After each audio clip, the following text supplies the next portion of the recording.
Welcome back, YouTubers. This is going to be a review of the Robot Damashi 256th figure, the Rx-78 GP-01 Gundam.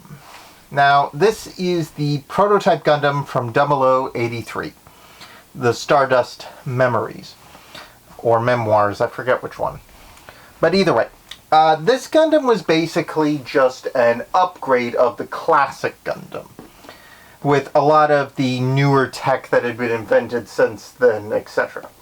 Anyway, just take a look here. You got the box, top, bottom, sides, pretty standard. Now, the one thing about this Gundam that always bugged me in the series was it had a standard cockpit instead of the big panoramic ones like the Alex did, but that might be just a budget issue, you know? They only budget so much into these things when they're built, but I really think it was a weird thing, considering every mobile suit in the post-Zeta series seems to have one. But I could be wrong on that one. Anyway, let's get to what this Gundam comes with. First of all, it's got your standard suite of Gundam equipment. Got your rack and hands, so got those. It's got beam sabers. It's got your standard length ones, like this one. Fits nicely in there. So, got two of that size, as you can see here, but it's also got an ultra thick one, which you can use either as a beam saber or as a beam discharge from the rifle. Like so. But you can also use this smaller effects part, which is a little splash effect.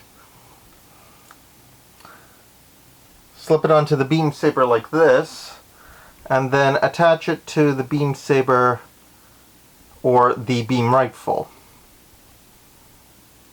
and get this effect, which is honestly pretty cool. Now, it comes with a spare V-fin, plus a spare of that little spike antenna that's coming out of the top. It also has a standard machine gun. They used this right at the beginning when it was first launched without the beam rifle, and during a paintball match, I think. It's also got a curved beam blade when they're doing the slash, because it's not really a single beam of energy, it's a stream of particles. So if you swing it, the particle stream might distort like that. So it does, I think, make sense. I'm not sure about the physics involved in that, so don't quote me on that. One of the hands fell off the rack.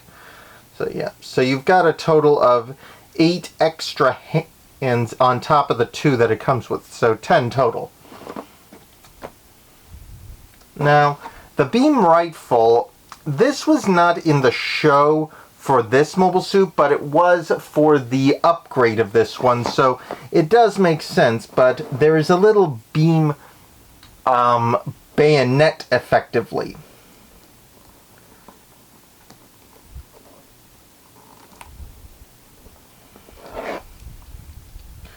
Effectively, what the beam bayonet here is for catching a beam saber. So it's an interesting idea, and I do like it. It's a pity it's not in any of the other mobile suits as far as I know, except for the GP-01.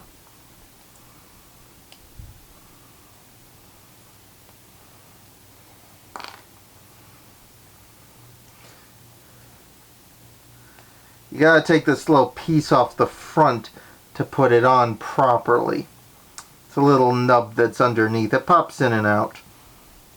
Now, it comes with the, by now, fairly standard thrusters effect that comes with almost all of these MSIA, sorry, not MSIA, I'm thinking of the old series.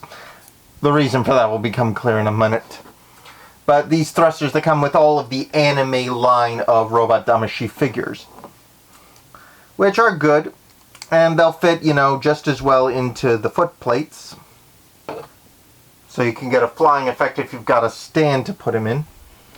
Plus, the beam rifle has this little clip here. You put the handle of the rifle through,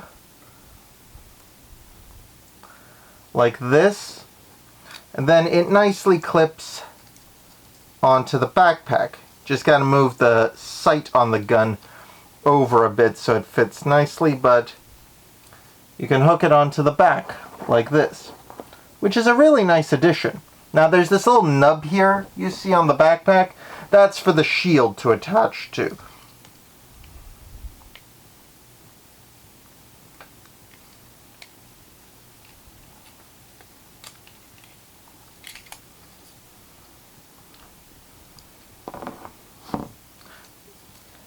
Before I go into it, you take the little clip off the shield, just clip the shield to it like this.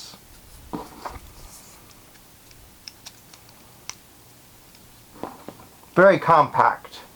I like how this one's on a slide system, so it can be slid out or in. In addition, the beam rifle has a detachable clip on its back.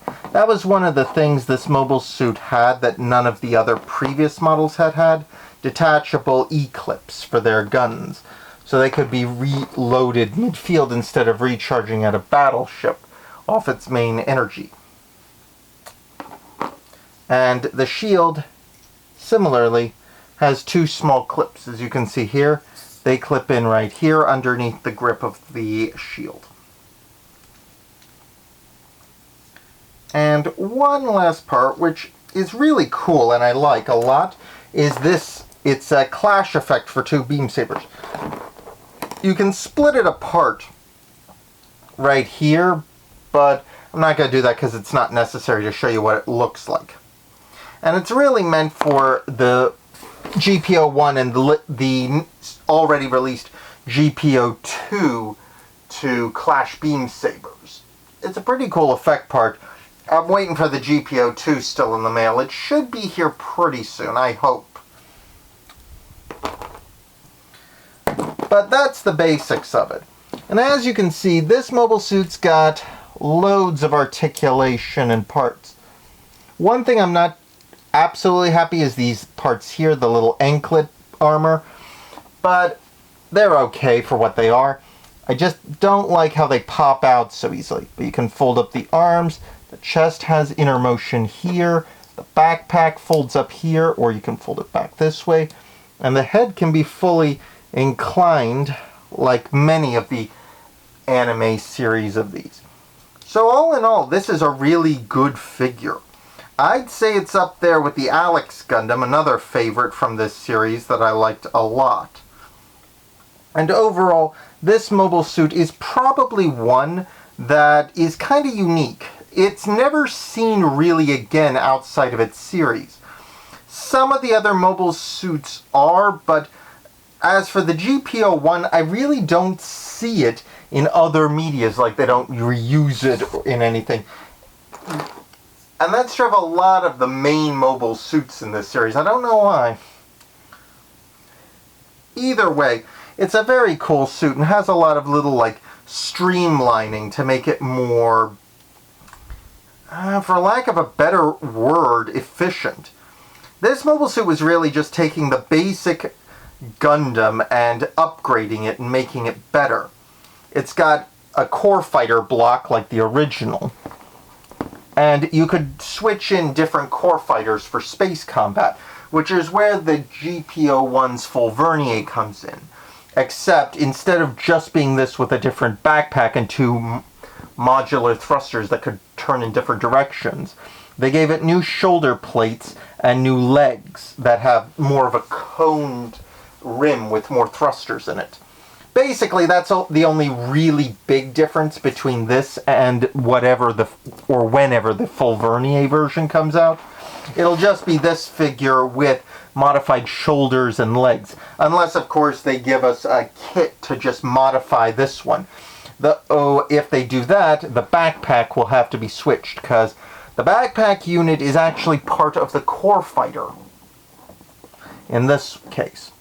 Oh, before I finish, if you have one of the bazookas and the attaching clip from another Gundam, there is an attachment point here on the bottom of the backside, so you can pop in a bazooka if you want. All in all, I do like this series. I also think that this series has a lot of unused potential in that I think there's a conspiracy hidden in the series that we aren't aware of.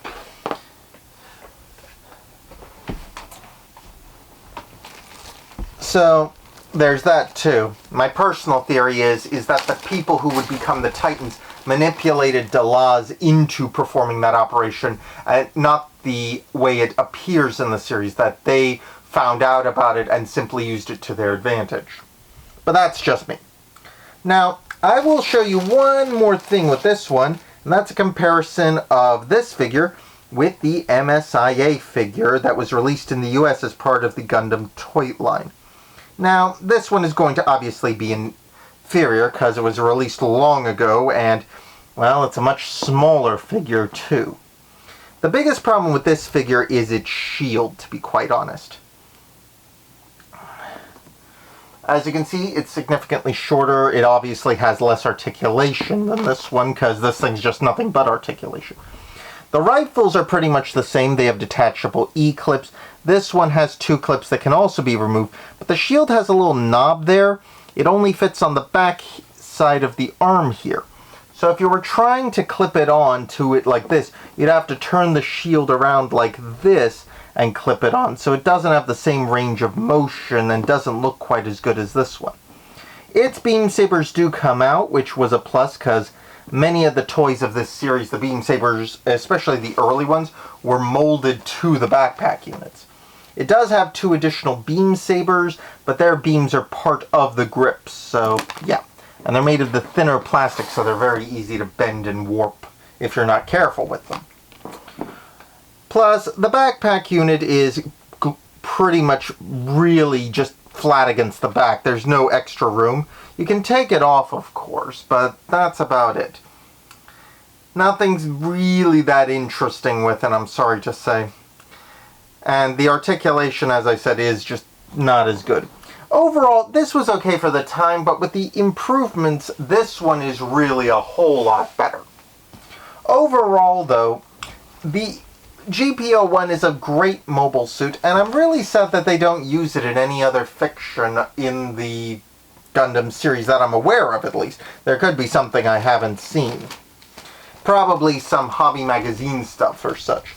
The thing is that the Titans wanted basically to make mass production mobile suits, and so they don't really make a lot of Gundams. The Mark II is kind of like the one exception. There is the Titan test team that makes their own Gundams, but they're really just the Quills or Quals. It's something. I think it might be German. I'm terrible with German names. But they're basically just standard GMs with heavy upgrades, and they have Gundam faces on some of those ones for their mobile suits.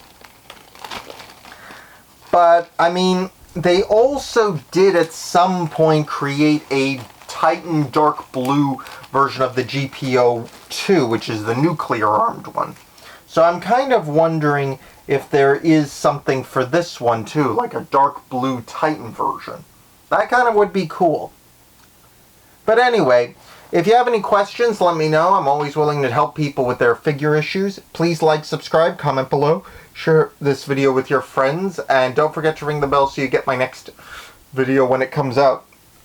And I'll see you guys next time. Ciao!